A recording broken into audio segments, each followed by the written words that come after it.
"You don't have a real job," she scoffed, tossing her heels onto the kitchen counter like she didn't just step over a pile of unfolded laundry. "You just cook, clean, play house." Adrian stood at the sink, hands still wet with dish soap. His heart was somewhere near the floor. He didn't respond. He never did when Lila spoke like that. She'd come home late again, drenched in expensive perfume and biting sarcasm. Their roles had reversed after the layoff. He had been a project engineer, sharp, well-paid, respected, but when his firm downsized during a merger, he was among the first to go. Lila insisted they wouldn't survive on one income, so Adrian offered to hold down the home front while she chased the dream she'd always talked about: corporate sales. 6 months in, she had become someone else. She stopped asking how his day was, stopped noticing when he shaved, started hanging out late, started locking her phone. The real shift happened one night at a friend's dinner party. Someone had asked what Adrian did now. Before he could answer, Lila laughed. "Oh, Adrian, he's our house manager, chef, nanny, life coach. He's a one support group." Everyone laughed except him. He excused himself early and walked home alone in the rain.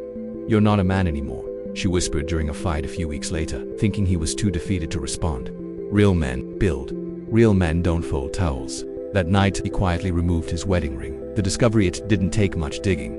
One late evening while cleaning up the kitchen, Adrian's hand brushed Lila's phone. It was unlocked, open to a thread with Alex. He didn't want to be that guy, but curiosity cracked him wide open. The messages were vulgar, explicit, cocky, and worst of all, confident he's not even a man anymore. Lila had written, "You're the only one who makes me feel alive." Adrian sat down on the floor. His knees gave out, but he didn't confront her. Not yet. Instead, he made a list. Update, resume. Reach out to old engineering contacts. Start saving quietly. And, most importantly, never let her know he knows. Humiliation, the final straw, came 2 months later when Adrian overheard Lila and her friends laughing in the living room. He had just finished vacuuming when he heard it. "He even irons my blouses now." "Girl, you're raising a man-child. He's your wife now." Laughter. Adrian stood just behind the wall, stomach churning. The transformation begins that night. He stayed up till 3 a.m. writing code for a small product he'd once pitched at his old job, a supply chain management tool with AI integration. Within 6 months, he had a demo. Within 9, he had investors. By month 12, he had an LLC. By month 15, a booming startup. By month 20, he had buyout offers from 2 of the companies where Lila's friends worked. And oh, one more thing. Alex, the guy Lila had been cheating with. He worked in middle management at a company Adrian's investors now owned 51% of. Adrian waited until the stars aligned. Then, on a perfectly ordinary Thursday, he walked into Sterling and Quinn H. Cuther, same place where Alex and 2 of Lila's friends worked, and requested a private conference with the board. "You're the founder of Synlogix," Adrian said, smoothing his cuffs. "The company that just acquired this entire wing of operations." He watched Alex's smug face melt as Adrian walked by without a word. Later that day, the department was cut by 40%. Adrian's final move was the cleanest of all.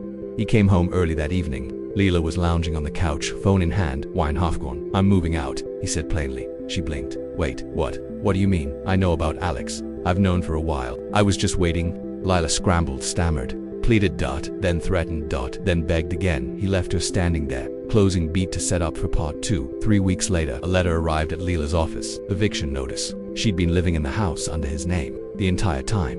She called him in a frenzy. All he said was, "I folded your clothes. You folded on us. Now fold your pride and leave."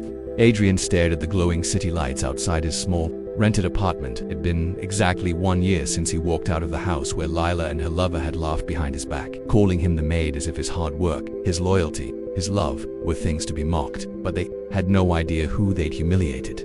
That night, he promised himself something: he wouldn't fight back with shouting, or violence, or public scenes.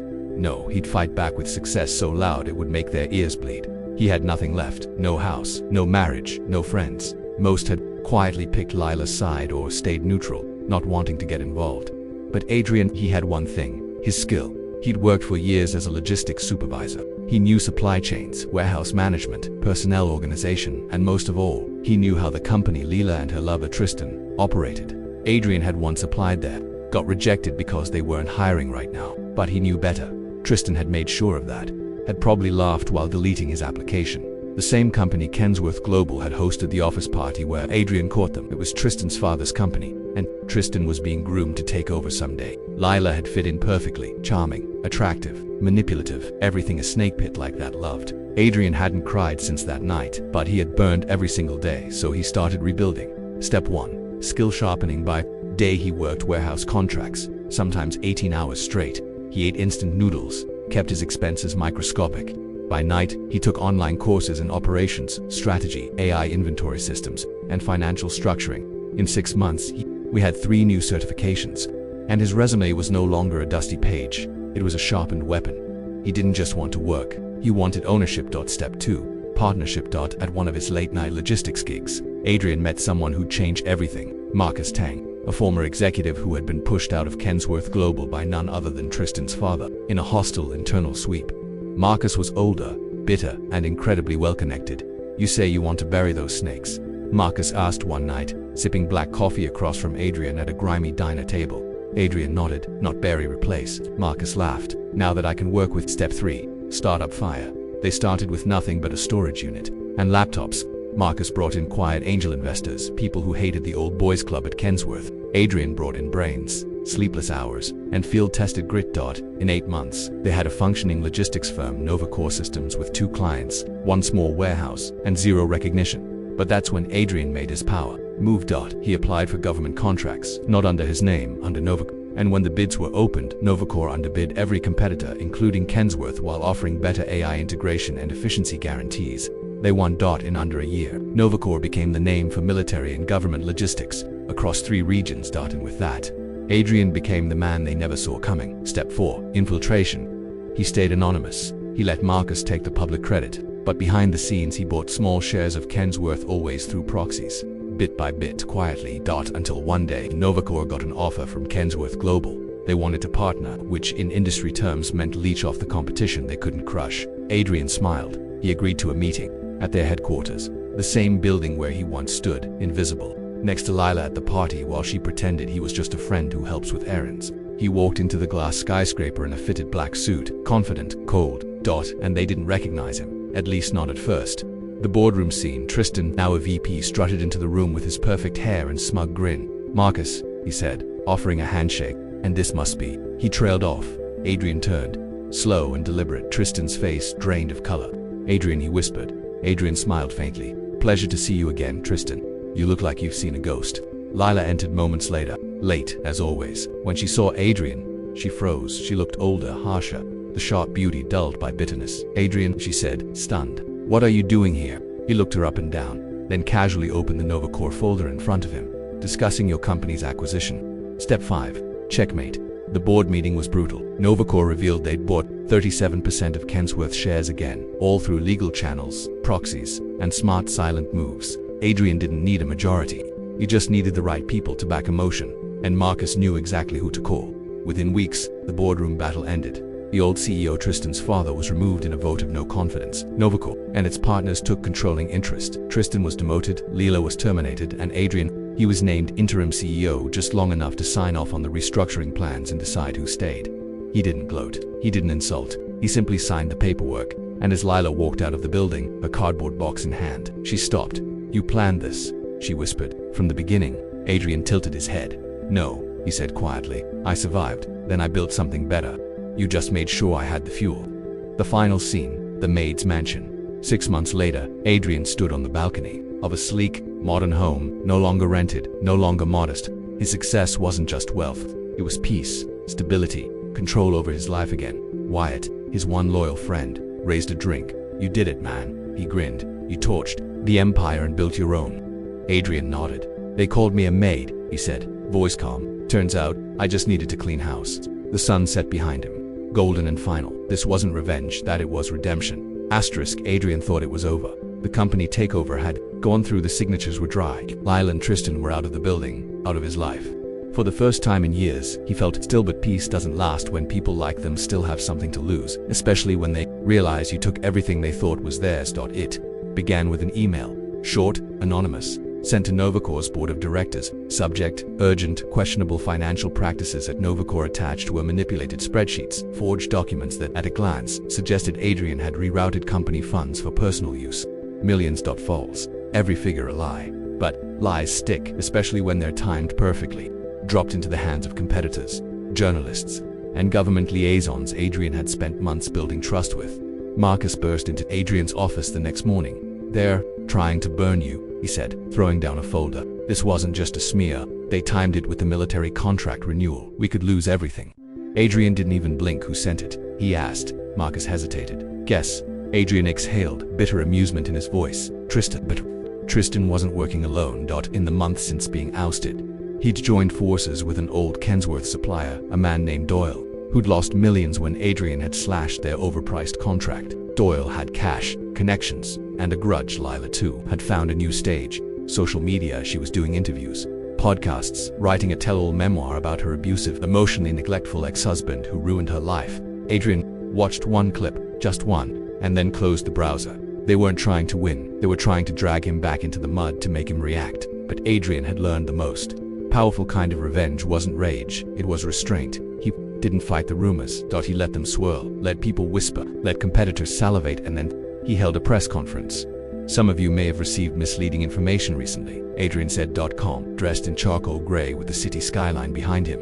We welcome audits. We have nothing to hide. What followed was a full public financial review streamed live with third-party forensic accountants, verifying every cent Novacor had spent. The results, clean, impeccably clean. And then came the kicker. Adrian revealed a new expansion plan. Novacor was acquiring Doyle's logistics firm, now bankrupt, for pennies on the dollar. A perfect surgical strike. Tristan tried to sue. He claimed emotional damages, unfair dismissal, and even hinted at a breach of intellectual property. But Adrian's legal team, now bolstered with top-tier former government counsel, shut it all down in a 22-page counterbrief that dismantled every claim. It was over before it began, but then, unexpectedly, Lila showed up. The visit. He was at Novacor HQ walking to his car when he saw her standing by the exit, pale, thinner, makeup barely covering the strain. Adrian, she said, voice trembling. Please, just talk to me. He stopped, looked at her for a long moment. He said nothing. Then why? Tears welled in her eyes. Because I'm lost. She confessed it all, that Tristan had dumped her when his lawsuits failed, that her book deal had collapsed, that her own family had turned on her when they found out the truth. I thought you were weak, she said softly, but you're steel. I didn't see it. Adrian let the silence stretch. Then he gave her the gentlest smile he could. I was weak, Lila, for you, but now I'm strong for me. She stepped forward. Can we talk sometime? Just for closure. He shook his head. You closed that door. I just locked it. Then he walked away. The final turn. 6 months later, Novacor was listed on the stock exchange. Adrian became the youngest CEO to take a logistics company public in under 3 years. He didn't throw a party. He just went home, poured a drink, and sat on his balcony in silence. The wind was soft. The world was quiet. His phone buzzed. A message from Wyatt. She's doing interviews again, saying you're soulless now. Adrian replied with just 2 words. Let her, because he finally understood something powerful.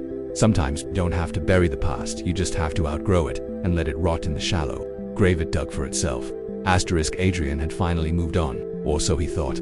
The company was thriving. The public smear campaign failed. His past, Lila, Tristan, the betrayal was behind him, reduced to occasional tabloid whispers and bitter stares from strangers who only knew half a story. But the thing about the past, it doesn't knock. It breaks in. It started with an alert from his lawyer, Frank Mulligan. Subject: urgent guardianship filing. Adrian opened the email with a sinking feeling in his gut. Inside was a scanned petition, filed quietly in a distant county. Lila had named him as the legal guardian of her daughter, a 6-year-old girl named Eliza, a daughter Adrian had never known existed. He didn't believe it. He drove to Frank's office in a daze. When Frank laid out the details, Adrian felt the room spin. Eliza is legally hers, but biologically. Frank hesitated. We don't know. She listed you as the father. No test, no prior documentation, just ... your name. And now she's in custody for violating her bail terms. She's saying you're the only fit guardian. Adrian stood. This is a setup. Frank nodded grimly. She's desperate. But if the girl is yours, Adrian slammed his hand down. Then why hide it for 6 years? The DNA test came back positive. Eliza was his. Adrian stared at the paper, unable to move.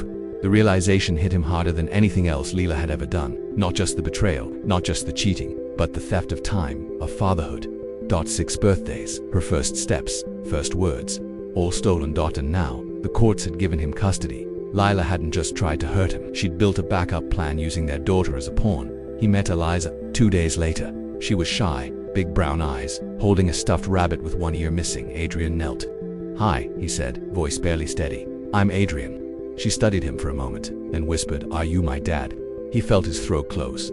I think so, he said, smiling. And when she wrapped her arms around his neck without hesitation, he realized this war wasn't just about revenge anymore. It was about legacy. Raising her wasn't easy. She'd seen things. heard things. Lila had dragged her through instability, evictions, angry boyfriends, and screaming fights. She had nightmares, would flinch when men raised their voices on TV. She didn't trust women, not even the kind ones Adrian hired to help. At first, but slowly, painfully, trust grew. She liked pancakes with too much syrup. She loved coloring on the kitchen floor. And when she laughed, really laughed, Adrian felt something inside him finally stitched back together. He wasn't just reclaiming his life, he was building a better one. Lila didn't take it well. From jail, she began a new campaign, this time playing the mother robbed of her child. She gave interviews, made emotional pleas, accused Adrian of alienation, of stealing Eliza from her.